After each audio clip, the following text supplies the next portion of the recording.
Hello, good night or good morning, everyone. My name is Kesster, and I'm going to talk about the political life of the last president from Honduras.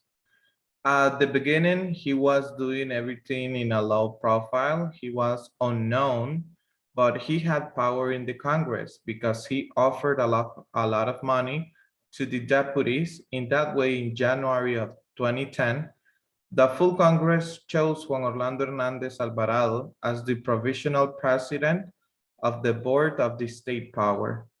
At the beginning, he used to legislate for the people, and suddenly he started to make laws that started to affect the poor.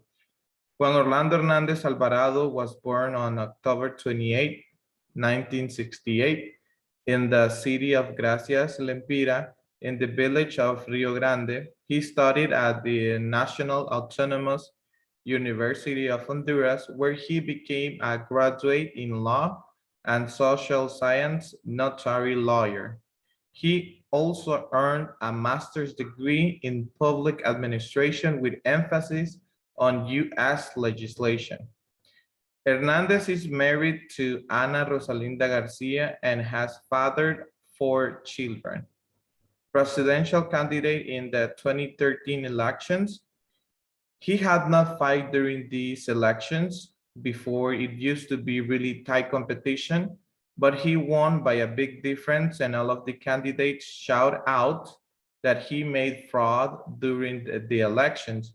But he already had the justice court in his hands, and only the politicians knew what happened. During his presidency, the country went crazy with prices rising up for food and gas.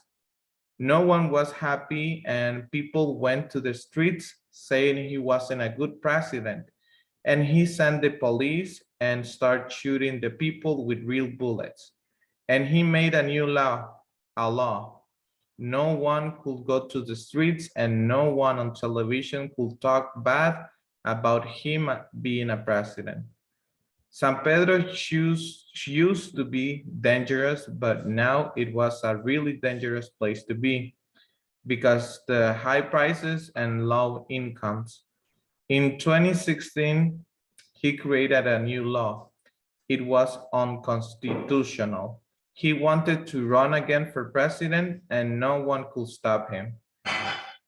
The TSE declared Hernandez elected president of Honduras as he received 36.89% of the votes, compared to 28.78% for Libre's candidate, who called on her followers to peacefully defend the popular vote in the streets, and he claimed to have proof that certified indeed it was a disgusting monstrosity with which they're stealing success from the people.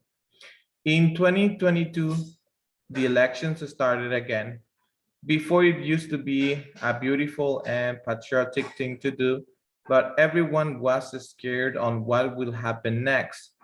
But the people went to make the vote to count, and Xiomara Castro de Zelaya won by a huge difference next to his closest candidate, Tito Asfura.